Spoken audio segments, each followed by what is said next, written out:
ఎవరైనా సభ్యులు same question మీద ఏమన్నా ఒక్క ప్రశ్న అడిగారంటే అవకాశం ఇస్తాను. ఎవరైనా ఒక్కరు నువ్వు అన్నిటికీ రెడీ అయిపోతారు.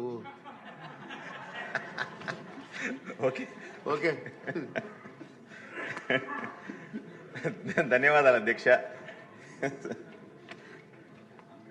అధ్యక్ష, మనకు 993 హాస్టల్లో 85,000 మంది విద్యార్థులు ఉన్నారు. రెసిడెన్షియల్ స్కూల్లో 40,000 మంది విద్యార్థులు ఉన్నారు అధ్యక్ష.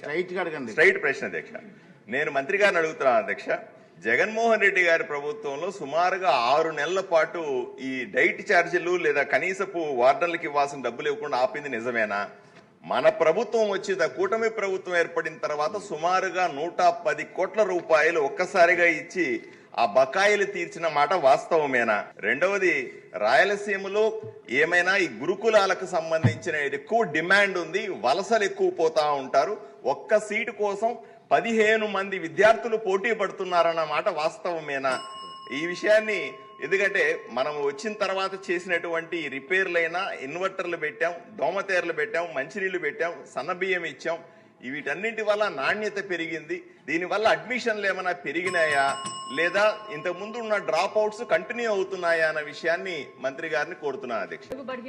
బిడ్డలకు భోజనాన్ని కూడా అంటే సుమారుగా 11 నెలలు డైట్ బిల్లు పెండింగ్ పెట్టడం కూడా వాస్తవమే అధ్యక్ష. ముఖ్యమంత్రి గారు మొట్టమొదటిగానే రివ్యూ చేయగానే 110 కోట్ల రూపాయలు విడుదల చేసిన ప్రభుత్వం కూటమి ప్రభుత్వం. అంతేకాకుండా సోదరులు అడిగినట్లుగానే మామూలుగా మహాత్మా జ్యోతిరావు పూలే రెసిడెన్షియల్ స్కూల్స్ కి చాలా డిమాండ్ ఉన్నాయి అధ్యక్ష. ఏదైతే అన్న నందమూరి తారక రామారావు గారు స్థాపించారు, మరి వారి దృష్టిలో పెట్టుకొని మొన్నటి రోజు ముఖ్యమంత్రి గారితో కూడా చర్చించాం. ముఖ్యమంత్రి గారు కూడా రాయలసీమలోనూ శ్రీకాకుళంలో చాలా డిమాండ్ ఉంది, 10 గురుకుల పాఠశాలలు కూడా కొత్తవి కూడా శాంక్షన్ చేయమన్నారు.